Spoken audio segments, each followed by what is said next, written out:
Queridos, a paz do Senhor Jesus Cristo. Aqui quem vos fala é o pastor José Cícero Vasconcelos da Nóbrega. É com imensa alegria e satisfação que estamos nesta manhã, junto com os irmãos, para darmos continuidade à nossa leitura bíblica no capítulo 25 de Levítico.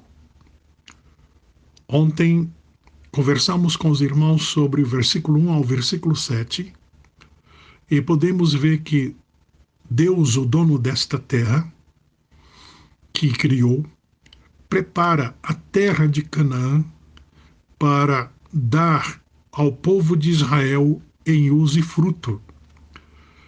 Mas também Deus prepara o povo de Israel para dar a terra para que ela pudesse produzir abundantemente para este povo, e também nesta terra este povo pudesse ter segurança.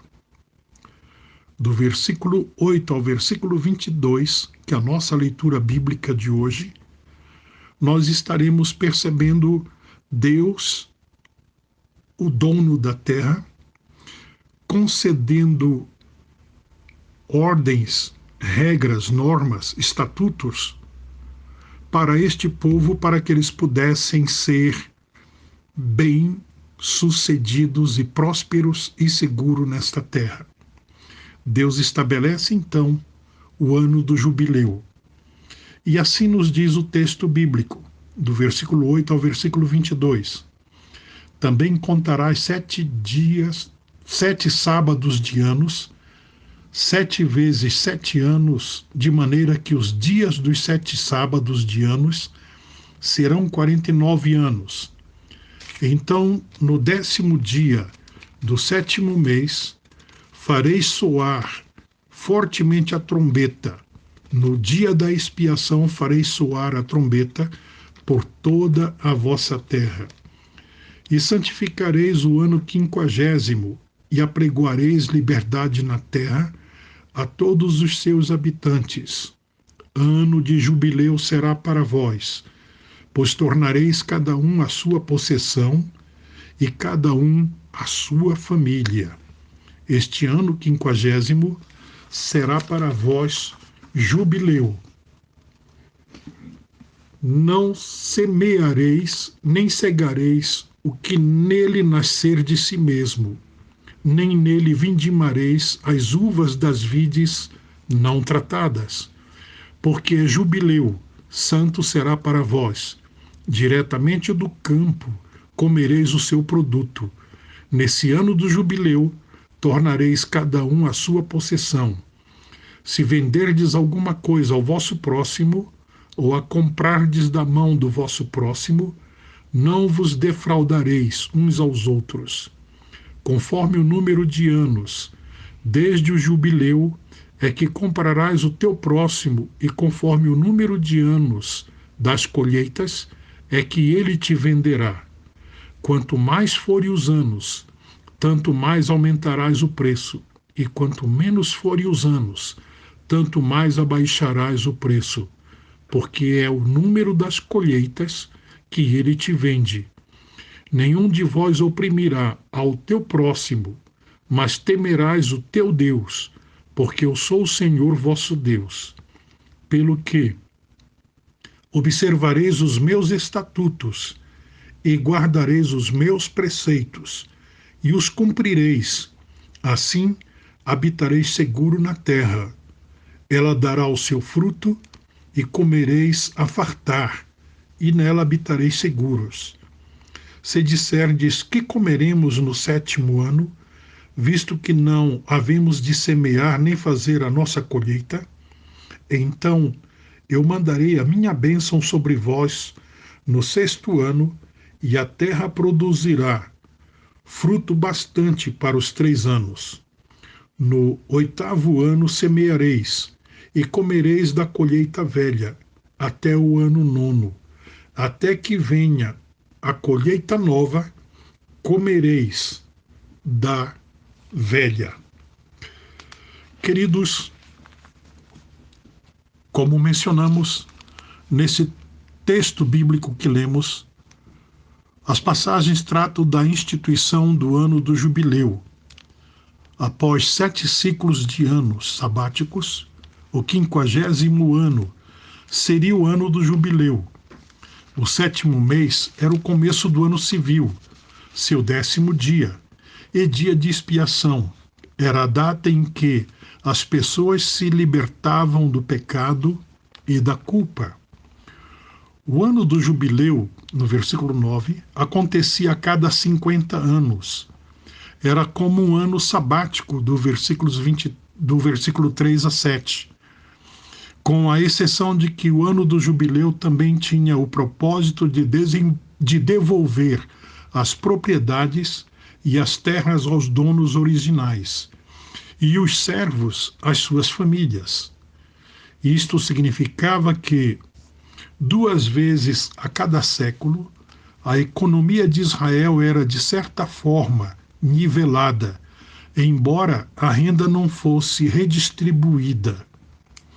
Os objetivos eram que nenhuma terra que pertencesse às famílias ficasse permanentemente nas mãos dos credores e que nenhuma pessoa estivesse definitivamente dedicado à servidão, conservando-se o conceito de que Deus era dono da terra. Nenhum israelita deveria vender a terra que lhe fora designada como herança. Se uma pessoa passasse por extrema dificuldade e fosse forçada de fato a arrendar a sua terra para um credor, tal situação só se sustentaria até o ano do jubileu, quando todos os débitos seriam perdoados. A venda, ou melhor, o arrendamento de longo prazo da terra era negociada de acordo com a quantidade de anos que faltavam para o jubileu. Caso faltassem muitos anos, o preço subia, de acordo com os anos. Do contrário, o valor era menor. Esta norma objetivava permitir que o israelita tivesse a possibilidade de recomeçar sua vida de geração em geração, apesar do que acontecera no passado. Deste modo, alguns anos de seguidas safras ruins não destruiriam o clã para sempre, nem mesmo a negligência e a falta de moral do patriarca da família levariam seus descendentes à ruína por mais de uma geração.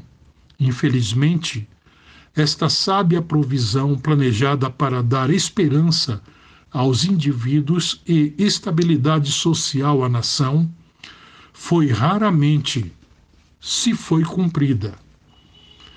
Nos versículos 9 e 10, apregoar liberdade significa que todos os débitos seriam cancelados. Os israelitas que tiveram de vender-se à escravidão poderiam finalmente obter a liberdade e toda a terra seria revertida aos donos originais. A mesma expressão ocorre em Isaías capítulo 61 e podemos encontrar Jesus Cristo indo para a cidade de Nazaré, onde ele fora criado, entrou num dia de sábado, segundo seu costume, na sinagoga, e levantou-se para ler. Foi-lhe dado o livro do profeta Isaías, e quando abriu o livro, achou o lugar em que estava escrito: O Espírito do Senhor está sobre mim, pois que me ungiu para evangelizar os pobres, enviou-me a curar os quebrantados de coração e a pregoar liberdade aos cativos, a dar vista aos cegos e pôr em liberdade os oprimidos, e anunciar o ano aceitável do Senhor. E cerrando o livro e tornando a dá-lo ao ministro, assentou-se e os olhos de todos na sinagoga estavam fitos nele.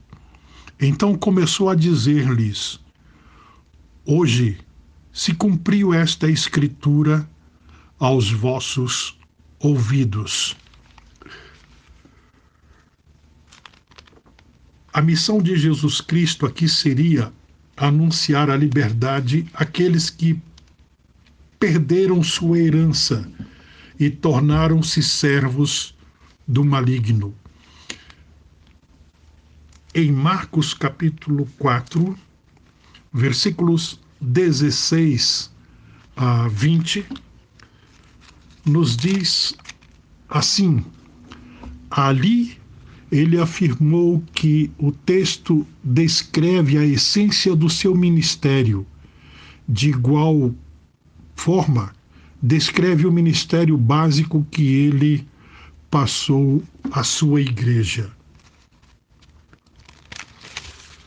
Marcos capítulo 4, vamos ler o texto bíblico para ficar mais preciso. Nos diz assim o texto: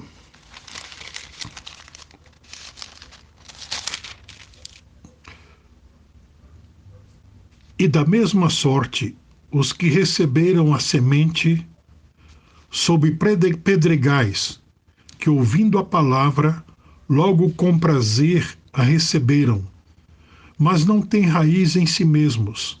Antes, são temporãos, depois sobrevindo tribulação ou perseguição por causa da palavra, logo se escandalizam. E os outros são os que recebem a semente entre espinhos, os quais ouvem a palavra, mas os cuidados deste mundo e os enganos das riquezas e as ambições de outras coisas, entrando, sufocam a palavra e ficam infrutífera. E os que recebem a semente em boa terra são os que ouvem a palavra e a recebem e dão fruto, um a 30, outro a 60 e outro a 100 por um. Existe um consenso no meio dos estudantes da Bíblia que lá no Jardim do Éden, Adão e Eva deram o direito legal de senhorio a Lúcifer quando pecaram. Tornaram-se escravos do domínio de Satanás, não tendo o homem domínio sobre ele. Ficou sob o domínio do pecado, por isso Deus proporcionou a lei sacrificial substitutiva, o sangue de um inocente em lugar do pecador, tornou-se o homem escravizado pela morte. Romanos 3, 23, 6, 23. Separado de Deus, quando Cristo na cruz bradou: Pai, está consumado, podemos lembrar que no deserto Jesus venceu Satanás ordenando: retira-te ou vai-te, conforme a versão bíblica. Retira-te ou vai-te, Satanás. Na sua morte, Jesus entregou sua vida, venceu a morte, ressuscitando ao terceiro dia, a morte como separação do homem eternamente de Deus. Venceu também o pecado, se fazendo pecado por nós e crucificando o pecado com ele na cruz, vencendo o mundo com seus prazeres e seduções, evidenciado na vitória na tentação. Nele nós temos essa libertação quando o aceitamos como Salvador e Senhor de nossas vidas e andarmos em obediência à sua palavra.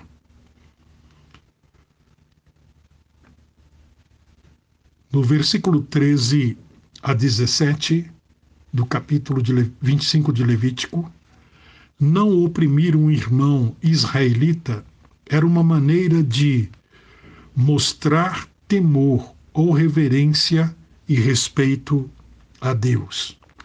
Em Efésios capítulo 5, versículo 2, Paulo diz: andai em amor, como também Cristo vos amou e se entregou a si mesmo por nós, em oferta e sacrifício a Deus, em cheiro suave. O amor, ele supera todas as coisas. Não arde em ciúme e nem se irrita. Em Mateus capítulo 19, versículo 19, o evangelista diz: honra teu pai e tua mãe, e amarás o teu próximo como a ti mesmo. Em 1 João capítulo 4, versículo 7, amados, amemo-nos uns aos outros, porque a caridade é de Deus, e qualquer que ama é nascido de Deus, e Deus é conhecido por ele. A palavra do Senhor também nos fazemos lembrar, nesse momento, que aquele que sabe fazer o bem e não o faz, peca. Do versículo 18 a 22, se aqueles que habitavam na terra de Deus seguissem suas instruções, viveriam em segurança nela, livres de escassez, das ameaças externas, e se não duvidassem da promessa divina de mandar sua bênção sobre eles, a própria terra supriria todas as suas necessidades. Em Filipenses, capítulo 4, versículo 19, o apóstolo Paulo, ele escreve aos filipenses praticamente dando esta ideia quando ele diz: o meu Deus suprirá todas as vossas necessidades em glória por Cristo Jesus. Versículos 23 e 24. Deus enfatizou que os israelitas eram estrangeiros e peregrinos. Do mesmo modo, como cristãos,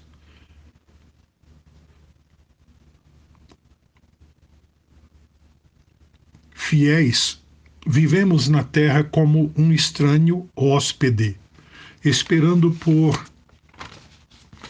uma cidade da qual o artífice e construtor é Deus. João capítulo 14, versículo 1, o Senhor Jesus disse: não se turbe os vossos corações. E ele prossegue versículo 2 e 3 dizendo: credes em Deus, crede também em mim, na casa de meu pai há muitas moradas.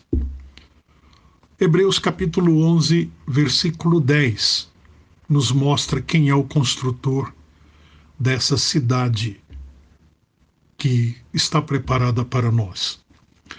Versículos 25 a 28, as famílias israelitas tiravam seus sustentos e alimentos da terra que herdaram. Trabalhavam duramente para não se desapossar da terra. Versículos 23 e 24, Deus enfatizou que os israelitas eram estrangeiros e peregrinos. Do mesmo modo como os cristãos fiéis vivem na terra como um estranho hóspede, esperando por uma cidade celestial, da qual o artífice construtor é Deus. Hebreus, capítulo 11, versículo 10. Queremos lembrar que Jesus, conhecendo o coração dos discípulos e o que inquietava esses discípulos, em João 14, versículos de 1 a 3, ele diz: não se turbe o vosso coração. Credes em Deus, crede também em mim. Na casa de meu pai há muitas moradas. Tal qual Deus prometeu a Israel, uma cidade que ele havia construído para Israel, da mesma maneira, Cristo tem prometido moradas que ele preparou para nós, na casa do Pai. Que a nossa caminhada neste mundo, como cidadãos dos céus, aqui na terra, seja em obediência à palavra de Deus para que possamos desfrutar dos benefícios e bênçãos que encontraremos nessa casa que ele prometeu que nos daria. Que Deus abençoe aos amados irmãos.